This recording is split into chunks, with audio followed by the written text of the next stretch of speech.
Today, we are diving deep into a topic that touches every single one of us: how to truly train your mind to think positively. But we aren't talking about the kind of surface-level positivity you see everywhere on social media. Have you ever noticed how frustrating it feels when everything in your life seems to be falling apart? Your job, your relationships, your health. And someone simply tells you, just stay positive, think good thoughts. In moments of real hardship, that kind of toxic optimism feels like an insult.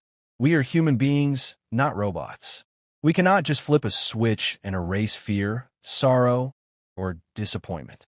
Over 2,000 years ago, the great Stoic philosophers of ancient Rome, men like the Emperor Marcus Aurelius, the statesman Seneca, and the former slave Epictetus, faced unimaginable challenges.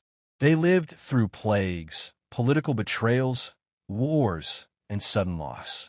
Yet, despite all that chaos, they developed a mindset so resilient that no external crisis could shatter their peace of mind. They called this framework Stoicism.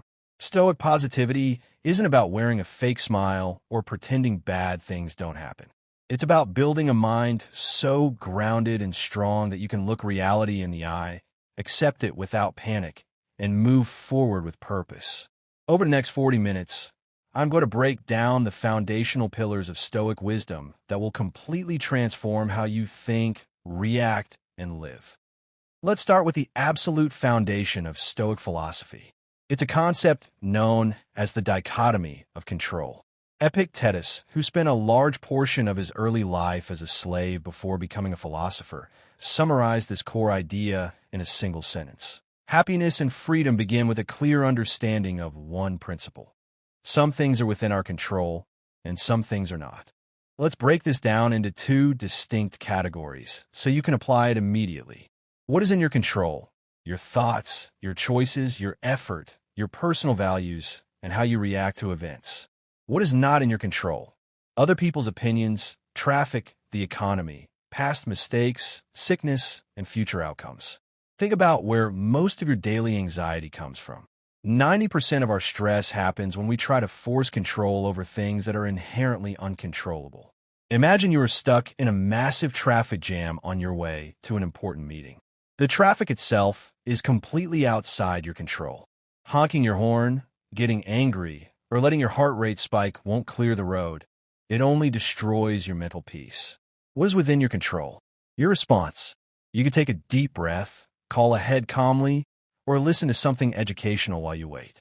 When you train your brain to instantly categorize every problem into controllable or uncontrollable, you gain instant relief.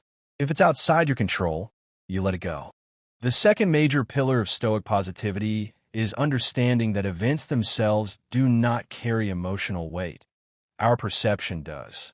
Marcus Aurelius wrote in his private journal, Meditations, "If you are pained by external things, it is not they that disturb you, but your own judgment of them. And it is in your power to wipe out that judgment now." In simple terms, an event is just a neutral fact until your mind places a label on it. Let's take an example. Imagine losing a job. If your internal reaction is, "My life is ruined, I am a failure, what will people think?" then you fall into deep depression and anxiety. But if your internal reaction is, "This job ended, it's a fact, now I have a clean slate to build new skills and find a better path," then your reality changes completely. The event remained identical in both cases, but the reframing completely altered the emotional outcome. True positive thinking in Stoicism means refusing to add dramatic, negative stories to objective facts. Dichotomy of control. Epictetus, who spent a large portion of his early life as a slave before becoming a philosopher, summarized this core idea in a single sentence. Happiness and freedom begin with a clear understanding of one principle. Some things are within our control, and some things are not. Let's break this down into two distinct categories so you can apply it immediately. What is in your control? Your thoughts, your choices, your effort, your personal values, and how you react to events. What is not in your control? Other people's opinions, traffic, the economy, past mistakes, sickness, and future outcomes. Think about where most of your daily anxiety comes from. 90% of our stress happens when we try to force control over things that are inherently uncontrollable. Imagine you're stuck in a massive traffic jam on your way to an important meeting. The traffic itself is completely outside your control. Honking your horn, getting angry, or letting your heart rate spike won't clear the road. It only destroys your mental peace. What is within your control? Your response. You could take a deep breath, call ahead calmly, or listen to an educational podcast while you wait. Between an event and your reaction, there's a tiny split-second gap. That gap is where your freedom lives. The average person reacts instantly with panic or anger. A Stoic steps into that gap, categorizes the situation as uncontrollable, and chooses composure instead. The next major pillar of Stoic positivity is understanding that events themselves do not carry emotional weight. Our perception does. Marcus Aurelius wrote in his private journal, Meditations, "If you are pained by external things, it is not they that disturb you, but your own judgment of them. And it is in your power to wipe out that judgment now." In simple terms, an event is just a neutral fact until your mind places a label on it. Think about how two different people react to the exact same event. If it rains, a gardener celebrates, while someone planning a picnic gets frustrated. Rain itself is neutral. The judgment creates the emotion. Let's apply this to something deeper. Imagine losing a job or experiencing a failed venture. If your internal reaction is, "My life is ruined, I am a failure, what will people think?" then you fall into deep depression and anxiety. But if your internal reaction is, "This chapter ended, it's an objective fact, now I have a clean slate to build new skills and find a better path," then your reality changes completely. The event remained identical in both cases, but reframing it altered the emotional outcome. True positive thinking in Stoicism means refusing to add dramatic, negative commentary to objective facts. Now let's talk about one of the most unique exercises in Stoicism, premeditatio malorum, or the premeditation of evils. Most modern self-help guides tell you to never think about failure. But Seneca taught the exact opposite. He wrote, "He suffers more than is necessary, who suffers before it is necessary." Instead of living in constant, vague fear of what if something bad happens, Stoics actively visualize worst-case scenarios ahead of time. Spend 2 minutes asking yourself, what is the absolute worst outcome that could happen here? When you walk through the worst possible scenario in your mind, 2 powerful things happen. First, the terror vanishes. Your brain realizes that even if the absolute worst happens, you will find a way to adapt, recover, and survive. Uncertainty breeds fear. Clarity destroys it. Second, gratitude skyrockets. When those terrible scenarios don't happen, you look at an ordinary, peaceful day with deep appreciation. By anticipating trouble, you make yourself immune to shock. The highest level of Stoic mental mastery is expressed in a Latin phrase, amor fati, which translates to the love of fate. It means not just enduring hard times, but actively choosing to love them as fuel for your personal growth. Marcus Aurelius expressed this through a brilliant metaphor. The impediment to action advances action. What stands in the way becomes the way. Think of a blazing fire. When you throw wet twigs on a weak flame, it smothers the fire. But when a fire is burning hot, throwing obstacles onto it only makes it burn brighter. Every setback, criticism, or unexpected delay is raw fuel thrown into the furnace of your character. If someone insults you, they are giving you a chance to practice patience. If a plan fails, it is an opportunity to practice adaptability. When you adopt this mindset, nothing can break your spirit because you begin to treat every difficulty as training for your soul.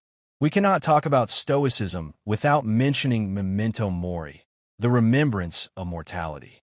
Seneca urged us, "Let us prepare our minds as if we'd come to the very end of life. Let us postpone nothing." Reminding yourself that your time on earth is finite isn't morbid, it is liberating. Most trivial worries, petty arguments, and small anxieties instantly evaporate when you realize how brief life really is. Ask yourself, Will this issue matter on my deathbed? If not, give it no more of your mental energy. To keep your mind resilient, Stoics practiced voluntary discomfort. Seneca advised spending a few days every month eating basic food and wearing simple clothes, asking yourself, is this the condition that I feared? In our modern world of luxury and convenience, we become fragile. By intentionally stepping out of your comfort zone, whether taking a cold shower, fasting, or putting away your phone, you prove to your mind that your happiness does not depend on comfort. Philosophy without daily practice is just talk. To make Stoic positivity your operating system, start implementing these 3 practical routines. Morning prep. Spend 3 minutes every morning setting your intentions. Remind yourself that you will meet difficult people and delays today, but you choose not to let them shake your peace. The 5-second pause. When faced with sudden stress, pause for 5 seconds before speaking.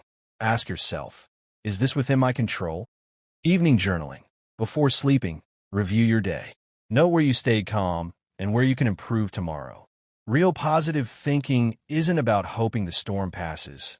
It's about becoming the anchor that stays steady no matter how wild the ocean gets.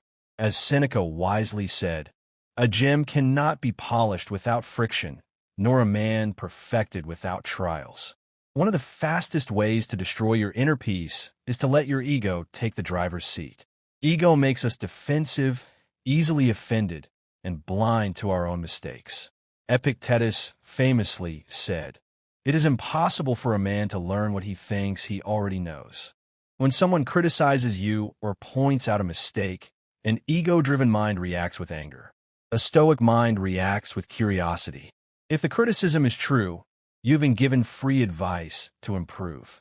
If it is false, it reveals more about the critic than it does about you. Either way, your peace remains intact. In a world designed to constantly demand your attention, stillness is a superpower. Seneca wrote, "True happiness is to enjoy the present, without anxious dependence upon the future." Most negative thinking comes from a mind that is constantly moving, replaying past mistakes or worrying about tomorrow. Stoic positivity requires practice in physical and mental stillness. Take 5 minutes every day to sit in complete silence. No phone, no music, no distractions, and simply observe your thoughts without judging them. Stoicism is often misunderstood as an isolated or emotionless philosophy, but the Stoics believed strongly in sympathia, the idea that everything in the cosmos is interconnected. Marcus Aurelius reminded himself daily, "What harms the beehive harms the bee." When you realize that you are part of a larger human family, it becomes much easier to forgive difficult people. When someone is rude to you, they're acting out of ignorance or pain. Viewing others through the lens of sympathia turns frustration into empathy and anger into composure. Here is a challenge that will instantly elevate your daily positivity. Stop complaining completely. Marcus Aurelius wrote a strict rule for himself. Never be heard complaining, not even to yourself. Complaining gives your brain the false illusion that you're taking action, while actually training your mind to focus exclusively on problems. The next time something goes wrong, make a rule not to speak about the problem until you have thought of at least one solution. Modern life offers unprecedented comfort, but comfort often breeds mental fragility. Seneca advised his friend Lucilius to regularly set aside a few days to live on the simplest food and rough clothes, asking, "Is this the condition that I feared?" By practicing voluntary discomfort, whether through cold showers, fasting, or putting away your luxuries, you prove to your brain that your happiness does not depend on external comfort. Once you lose the fear of losing comfort, you become truly fearless. The Stoics used a mental exercise called the view from above to regain perspective whenever anxiety felt overwhelming. Imagine floating up into the sky. Look down at your home, then your neighborhood, then your entire city, country, and eventually the globe suspended in space. From this cosmic viewpoint, your current worry, whether an awkward email, a delayed project, or a rude comment, shrinks down to a microscopic dot. This exercise isn't meant to make your life feel meaningless, but to liberate you from exaggerated stress. Seneca wrote an entire treatise called On Anger, where he described anger as a temporary madness. He noted, "No plague has cost the human race more. Anger is emotional poison because it destroys your judgment." Stoicism doesn't ask you to suppress energy. It asks you to transform it. When anger flares up, pause immediately. Channel that energy away from lash-outs and direct it into constructive action, creation, or problem-solving.